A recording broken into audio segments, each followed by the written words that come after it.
오늘 우리에게 주시는 하나님의 말씀은 야고보서 3장 17절로 18절이 되겠습니다. 우리 한 목소리로 같이 읽도록 하겠습니다. 야고보서 3장 17절 18절입니다. 함께 읽습니다. 오직 위로부터 난 지혜는 첫째 성결하고 다음에 화평하고 관용하고 양순하며 긍휼과 선한 열매가 가득하고 편견과 거짓이 없나니 화평하게 하는 자들은 화평으로 심어 의의 열매를 거두느니라. 아멘. 이번 주까지 야고보서 3장 17절 18절을 7번째 읽었는데 기억에 남나요? 아멘. 예, 아멘이란 이야기는 별로 안 남는다는 의미로 나한테 들려오는데 맞는지 모르겠어요. 오늘은 위로부터 내린 7번째 편견 없음에 관한 말씀을 함께 나누도록 하겠습니다. 남상훈이라는 교수님이 계신데요.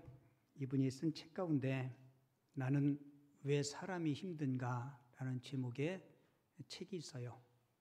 이 책 내용 중에 남상훈 교수님이 중국의 어떤 대학에서 강의하다가 중국 학생들은 한국 사람에 대해서 어떤 이미지를 갖고 있을까?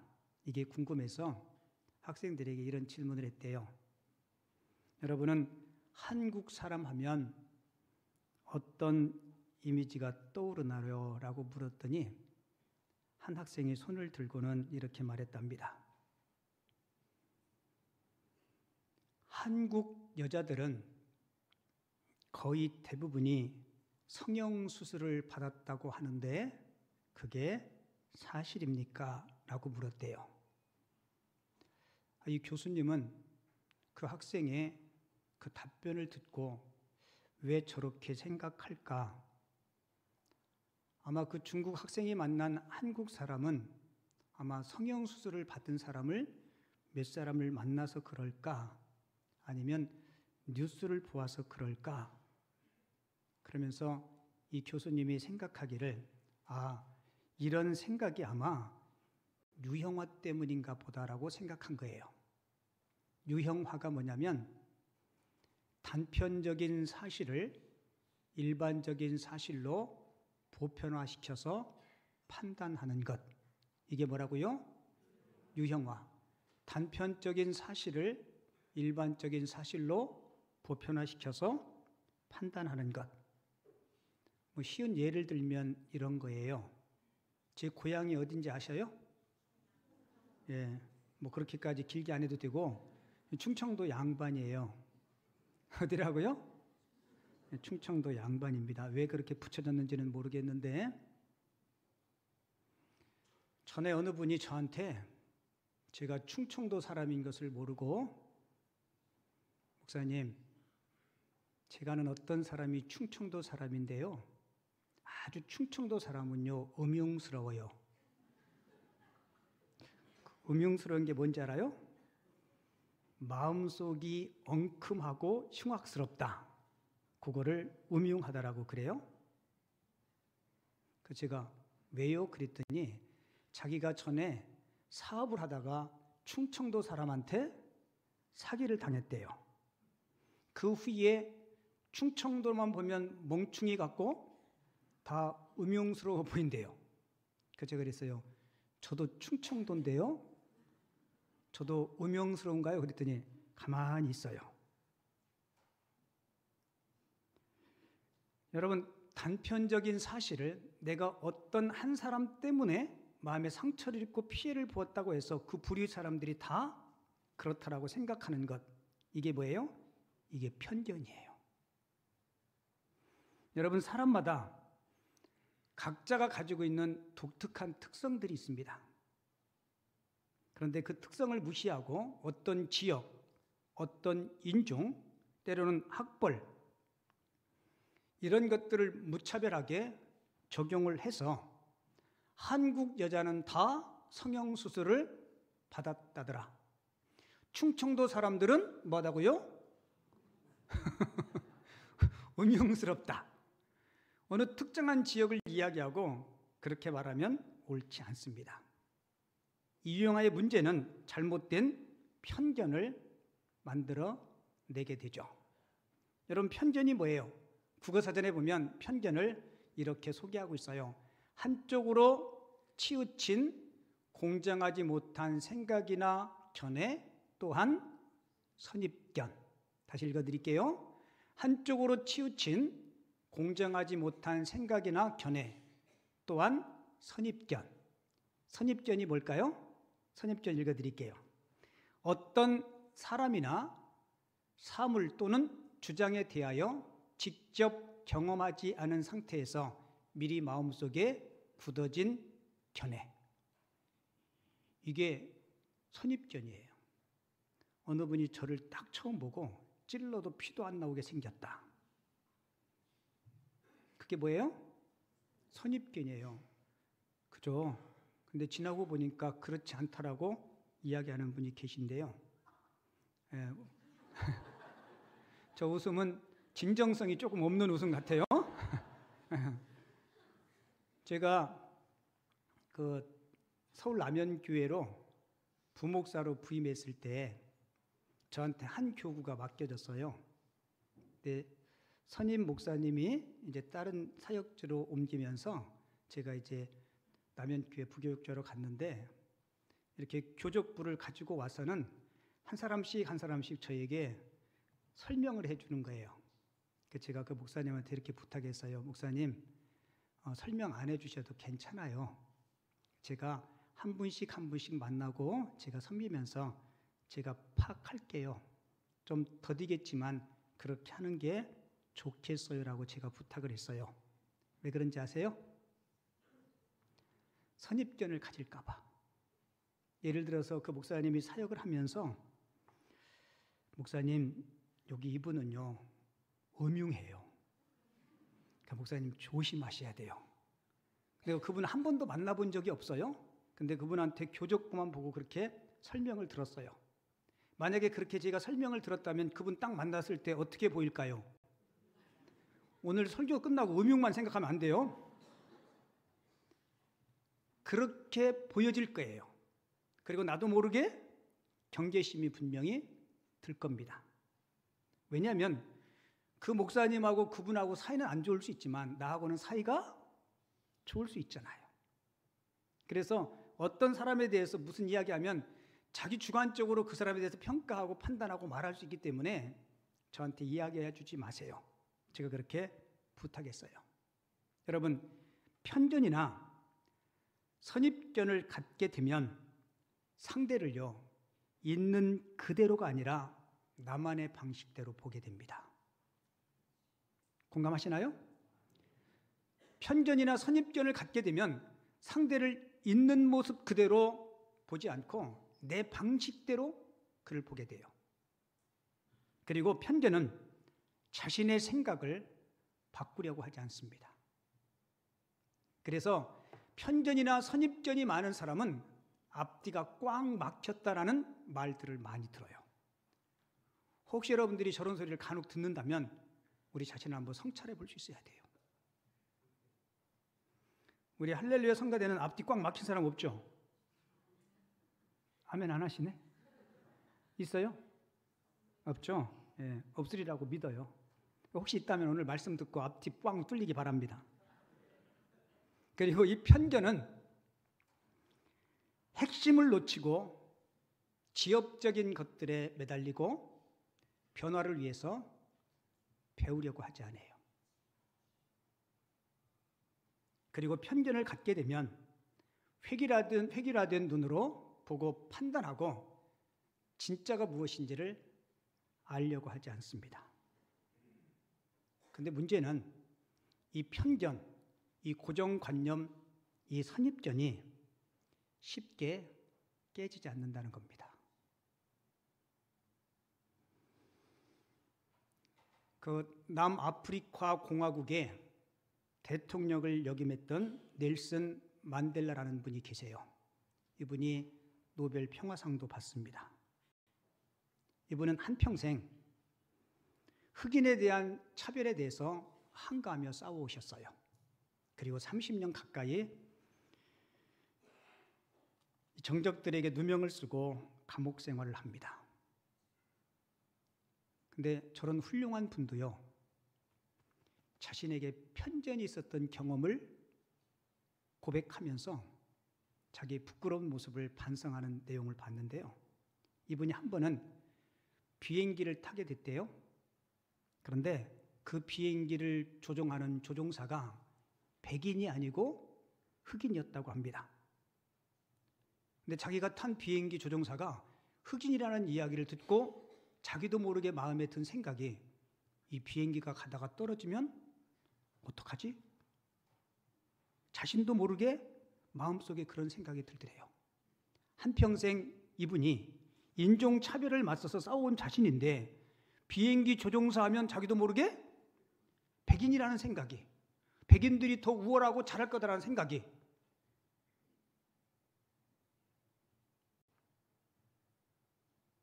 그래서 자신도 모르게 내 마음속에도 이런 차별이 있고 잘못된 선입견과 고정관념이 있구나, 이 사실을 깨닫고 크게 반성했다고 합니다. 여러분, 성경에도 보면 이런 편견에 사로잡혔던 사람들이 성경에 많이 등장해요. 그 대표적인 사람이 예수님의 고향 사람들입니다. 예수님이 고향 나사렛에 가서 하나님의 말씀을 증거하게 되죠. 예수님의 말씀을 듣고 예수님의 신적인 능력에 고향 사람들이 놀래요. 근데 문제는 그 사람들의 눈에 비춰진 예수님은 그냥 목수의 아들에 불과했던 겁니다. 저 예수라는 아이 어릴 적에 어쩌어쩌 했는데 별것도 아닌데 무슨 자신이 하나님이나 된 것처럼. 여러분, 그런 고향 사람들의 편견을 가진 고향 사람들을 대해서 우리 예수님께서 이렇게 말씀하세요. 마가복음 6장 4절에 보면 예수께서 그들에게 이르시되 선지자가 자기 고향과 자기 친척과 자기 집 위에서는 존경을 받지 못함이 없느니라 라고 말씀하죠. 여러분, 이런 편견을 가지면요, 자신을 뉘우칠 수 있는 기회를 놓치게 됩니다.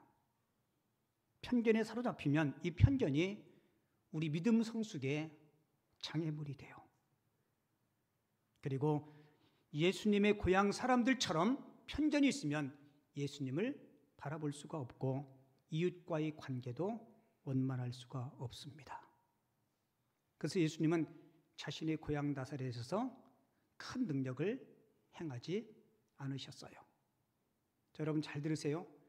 우리의 주님의 능력은요, 저와 여러분들이 주님의 능력을 사모하지 않으면, 주님의 그 은혜를 받으려고 마음문을 열지 않으면 절대로 주님은 때려 부시고 들어오지 않습니다. 주님은 인격적이세요. 그래서 저와 여러분들이 예배할 때 사모하고 예배할 때 그 말씀이 내 심령 가운데서 역동할 수 있도록 여러분들이 귀 기울여 잘 들으시고 말씀을 수용하셔야 돼요. 여러분, 구약의 요나 선지자 보세요. 하나님은 요나에게 이렇게 말씀해요. 너는 저 큰 성 니느웨에 가서 선포하라. 40일이 지나면 이 성에 하나님의 심판이 임할 것이다. 여러분, 하나님의 진짜 마음은 그 성을 멸하기 위해서 그렇게 말씀하셨을까요? 아니요. 그 성으로 하여금 뉘우치게 하기 위해서. 그러니까 요나를 보낸 거 아니겠어요? 만약에 그 성을 멸할 것이 하나님의 뜻이었다면 요나 선지자에게 그런 말씀도 하지 않았을 겁니다. 근데 요나가 하나님의 말씀에 순종하고 가나요? 안 갑니다. 왜 안 가요? 그에게는 편견이 있었어요. 선입견이 있었습니다. 그에게는 우리 민족만 하나님의 민족이고 그런 선민의식과 민족주의에 사로잡혀 있었기 때문에 그는 니느웨에 가기를 꺼려했어요. 그리고 니느웨라는 나라가 유다 민족을 과거에 많이 괴롭히고 힘들게 했어요. 과거 일본 사람들이 36년 동안 우리 한국을 괴롭혔던 것과 똑같은 그런 니느웨에 대한 나쁜 감정을 요나가 가지고 있었던 겁니다. 여러분, 우리도 솔직히 일본에 대한 감정들이 좋아요, 안 좋아요? 안 좋아요. 그래서 일본 선교사님들의 후원이 많지 않아요. 이만큼 편견을 내려놓는다는 게 쉽지 않습니다. 그런데 하나님은 그 편견을 깨라는 거예요. 하나님은 요나의 편견을 깨트리기 위해서 요나가 니느웨로 가지 않고 다시스로 도망가죠. 배를 타고 갈 때 하나님은 큰 풍랑을 내립니다. 배가 깨어질 정도로. 사공들이 분명히 우리 배에 탄 누군가가 죄를 지었기 때문에 이런 풍랑을 경험해보진 풍랑을 우리가 겪게 되니 심지뽑기에서 여러분들이 잘 알다시피 요나가 뽑히죠. 요나가 바다에 던져집니다. 하나님은 요나의 편견을 깨트리기 위해서 물고기를 예비해 두시죠. 요나가 물고기 뱃속에서 3일 동안 뭐 했겠어요? 아마 죽을 고생했을 겁니다. 그리고 하나님 앞에 회개해요. 그제서야 요나의 편견이 깨지게 됩니다. 그때 하나님이 물고기를 명해서 요나를 토해내게 되고 요나가 니느웨 성에서 하나님의 복음을 전하고 그 성에 많은 사람들이 구원함을 얻게 되는 모습을 보게 됩니다. 여러분, 저나 여러분이나 우리에게도 편견이 있다는 사실을 여러분들이 아셔야 돼요. 그리고 바라기는 오늘 주의 말씀을 통해서 하나님의 강권적인 역사를 통해서 깨닫고 그리고 깨트릴 수 있는 하나님의 사람들이 꼭 되시기 바랍니다. 우리가 위로부터 내려온 지혜에 대해서 쭉 7가지를 들었는데요. 제가 오늘 설교 준비하면서 과연 말씀을 전하는 저와 듣는 우리 성도들이 정말 얼만큼 위로부터 내린 그 지혜의 사람이 됐을까라는 생각이 들어요. 여러분, 하나님의 말씀을 그냥 귀로만 듣지 마시고 여러분들의 삶에 꼭 적용시킬 수 있는 그 말씀 따라 살아갈 수 있는 하나님의 사람들이 꼭 될 수 있기를 바랍니다. 우리 예수님이 승천하시기 직전에 제자들에게 주님을 믿고 따르는 성도들에게 이렇게 부탁해요. 몇 날이 못 돼서 너희들에게 성령이 임할 것이다. 그리고는 사도행전 1장 8절에서 이렇게 말씀하죠. 오직 성령이 너희에게 임하시면 너희가 권능을 받고 예루살렘과 온 유대와 사마리아와 땅끝까지 이르러 내 증인이 되라. 드디어 주님이 승천하시고 몇 날이 못 돼서 성령이 임합니다. 여러분, 성령이 충만하게 임한 결과 예루살렘 교회가 3,000명, 5,000명이 돌아오는 역사가 일어나게 돼요. 자, 그러면 그 다음에 어떻게 해야 돼요? 사마리아와 땅끝까지 이르러 주의 복음을 전해야 되는데 성령의 충만함을 받은 그들은 선민의식과 민족주의에 빠져서 예루살렘과 유대와 사마리아와 땅끝까지 가지 않았습니다. 뭐 때문에요? 편견 때문에. 하나님은 우리 유대 민족만의 하나님이라는 편견 때문에. 여러분, 그래서 하나님은 강권적으로 그들을 땅끝까지 보내십니다. 사도행전 1장 8절의 말씀에 순종하지 않으니까 사도행전 8장 1절에서 하나님이 이렇게 말씀해요. 그날에 예루살렘에 있는 교회에 뭐라고 얘기해요? 큰 박해가 있어 사도 외에 다 유대와 사마리아 모든 땅으로 흩어지니라. 저기서 큰 박해할 때 큰은 헬라어로요 메가라고 이야기해요. 메가톤급의 큰 박해를 그들에게 하나님께서 내리셨다는 겁니다. 그 결과 어떻게 돼요? 사도 외에는 뿔뿔이 다 흩어지게 되죠. 여러분들이 잘 알다시피 빌립 지사는 사마리아로 가서 그곳에서 복음을 전하고 그 성에 큰 기쁨이 있게 되고요. 심지어 수백 킬로 떨어진 안디옥까지 흩어져서 그곳에서 복음을 전한 결과 안디옥 교회가 세워지게 되죠. 여러분, 신약에서 최초로 선교사를 파송한 교회가 어디예요? 안디옥 교회였습니다. 여러분, 우리가 하나님 보시기에 아름답지 못한 편견을 가지고 있으면 하나님은 큰 박해를 통해서 그 편견을 깨트릴지도 몰라요. 유대목은 아무도 아멘 안 하더라고. 1, 2, 3부 똑같이.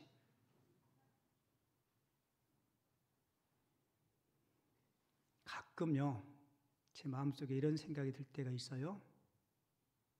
여러분들의 삶에 어떤 큰 근심 걱정 없고 평안할 때, 여러분 그럴 때 하나님 더 잘 섬기셔야 돼요. 더 느슨해지고 나태해지죠? 그럼 하나님께서 그 느슨해고 나태해진 우리를 깨우치기 위해서 때로는 인생 채찍과 사람 막대기를 동원하는 경우가 있어요. 여러분 있어요, 없어요? 여러분 있어요. 우리가 평안할 때 더 감사하고, 평안할 때 주님 앞에 더 예배하고, 평안할 때 주님 앞에 헌신할 수 있는 하나님의 사람들 꼭 되시기 바랍니다.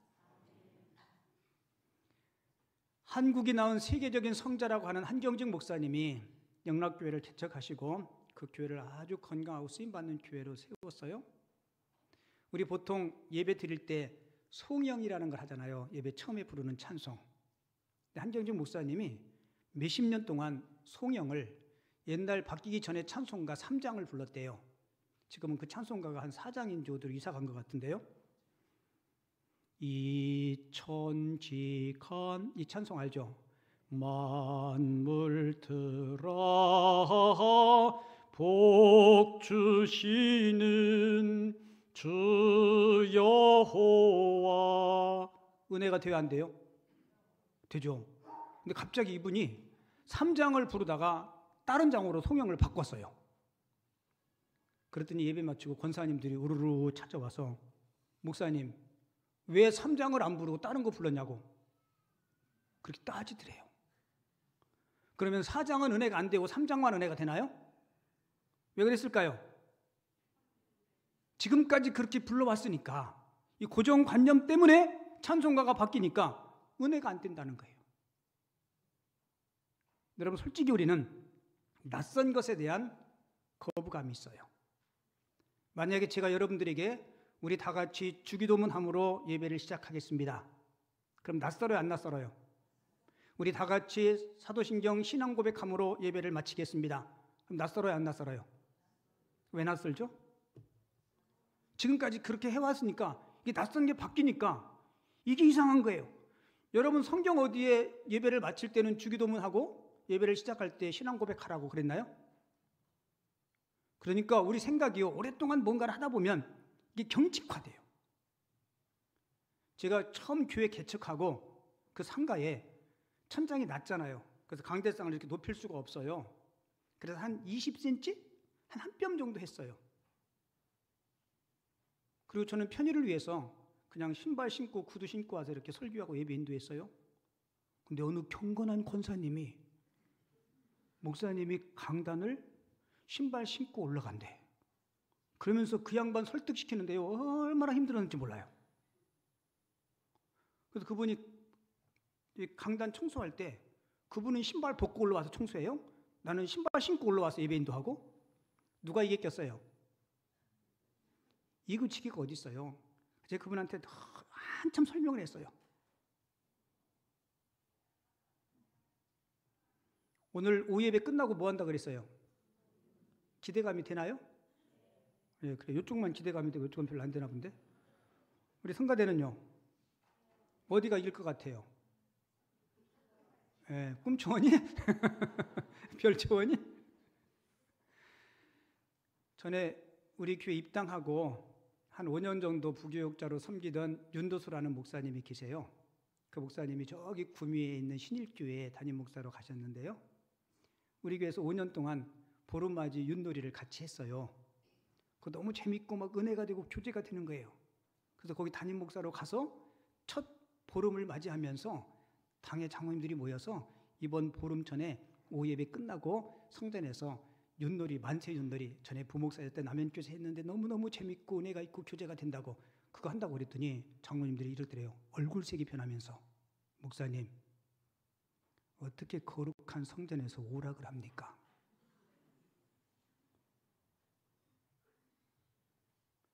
했겠어요? 못했겠어요? 못했어요. 지금까지 못하고 결국은 지난달에 사임했어요. 윷놀이 때문에 사임한 건 아니고요. 제가 그거 보면서 진짜 성전이 뭘까? 여러분들이 앉아있는 이 건물, 이 뭐 벽돌 콘크리트, 이게 성전인가요? 아니요, 이거 예배당이에요. 진짜 성전은 성도 한 사람 한 사람이 성전입니다. 내가 정말 하나님께서 원하시는 뜻이 뭔지, 하나님께서 기뻐하시는 것이 무엇인지 우리가 그걸 제대로 파악하고 그대로 살아야 돼요. 그런데 그런 비본질적인 것 때문에 목숨 걸고 싸우고 다투고, 제가 전에 한번 여러분들에게 말씀드렸죠. 목사님이 설교할 때 가운 입잖아요, 이게죠. 저는 설교할 때 가운 안 입거든요. 그러면 되게 덥고요. 쉽지가 않아요, 말씀을 전하기에. 그래서 저는 처음부터 이렇게 안 입었어요. 우리 합동 측의 어떤 전통적인 교회는 꼭 그걸 입어요. 한번 노예 모임에 가서 그런 얘기들이 나와서 저는 주일날 뭐 흔히들 대예배라 그러죠, 그죠? 대예배가 언제예요? 1부, 2부, 3부 중에 대예배가 언제예요?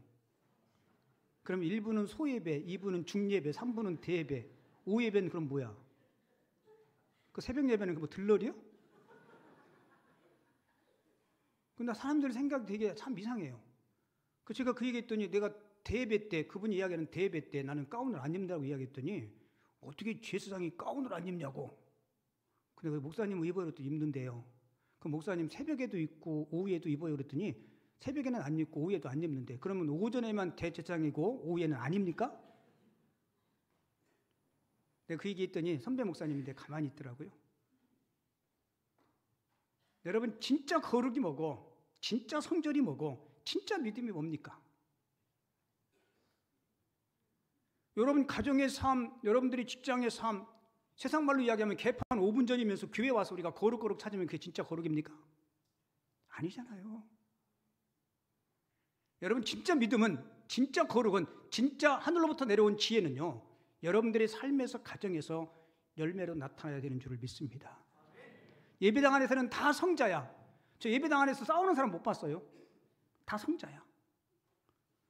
우리 교회 성자도 있어요. 이름이. 저기 성자하고 같이 사는 분도 계세요. 여러분, 우리 믿음 진짜 신앙생활 잘합시다. 하나님 보실 때 참 예쁘다. 그래서 여러분, 잘못된 편견, 선입견, 고정관념들을 여러분들이 놓으셔야 돼요. 세종대왕이 집현전 학자하고 한글을 만들었습니다. 정말 어렵게 만들었어요. 백성들에게 공포하려고 하니까 이 사대문 양반들이 상소를 올리는 거예요. 그리고는 전하, 그리하면 아니되옵나이다. 한글을 가르치고 반포하면 안 된다는 이유를 상소문을 한두 개가 쓴 것도 아니고 수도 없이 써서 올리는 거예요. 상소문 내용이 이래요. 한글을 반포하면 안 되는 이유. 중국 글자가 있는데 왜 굳이 새로운 글자를 만듭니까? 여러분, 그 당시에 사대문 양반들이야 한문을 알았지. 대부분의 한 98% 그 많은 백성들은 글을 몰라요.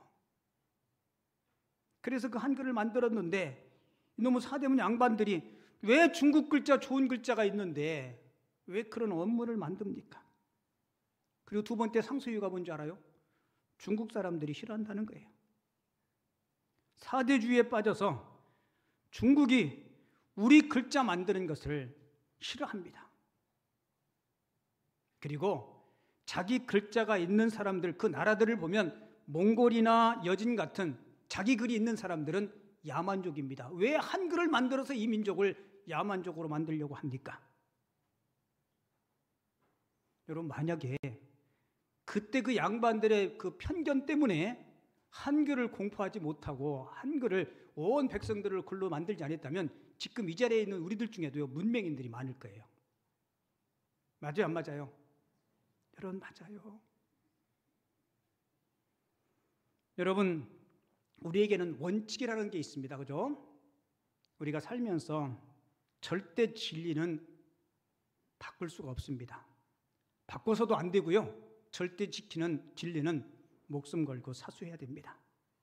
하지만 절대 진리가 아니라면 우리가 좀 관용적으로 수용하고 이해하고 상대방의 입장에서 배려할 수 있는 하나님의 사람들이 꼭 될 수 있기를 바랍니다. 우리나라에 복음이 들어오면서 수천 년 동안 깨지지 않았던 이 반상제도 있죠. 반상제도 아시나요? 양반과 천민. 이게 기독교의 복음이 들어오면서 우리나라에서 사라집니다. 초기 한국에 온 선교사님들은 대부분이 엘리트였어요. 교육학자나 의사 선생님들이 선교사로 많이 옵니다. 근데 의사들이 와서 왕의 친족들도 고쳐주고요. 그러니까 그의 의술을 인정받고 왕의 건강을 돌보는 어의가 돼요. 외국 선교사가. 근데 그쯤에 한국에 콜레라가 창궐하게 됩니다. 그런데 어의였던 서양 선교사님이 이 콜레라가 창궐한 백정들이 살고 있는 마을에 가서 그들을 치료해 주는 거예요. 여러분, 사람들이 봤을 때 대단한 충격이었습니다. 근데 선교사님들의 마음속에는 백정이든 양반이든 왕이든 많이 배웠든 못 배웠든 모든 사람의 생명은 존귀한 것이고 존엄한 것이다. 사람들이 그 모습에 깜짝 놀란 거예요. 그러면서 그들의 편견이 하나씩 둘씩 무너지고 깨지게 되죠.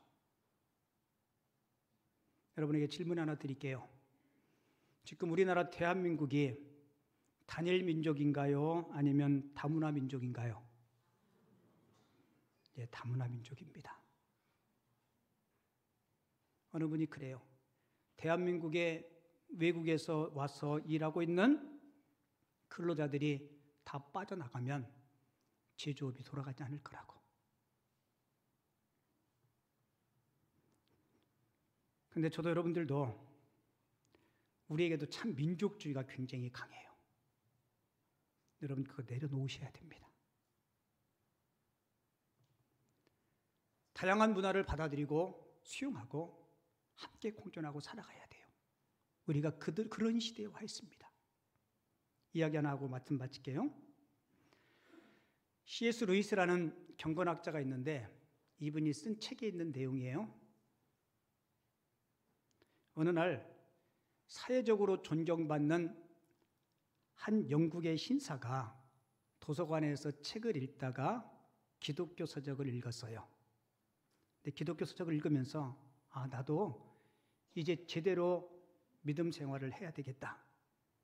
내 생애도 얼마 남지 않았는데 하나님 만날 준비하면서 살아야 되겠다.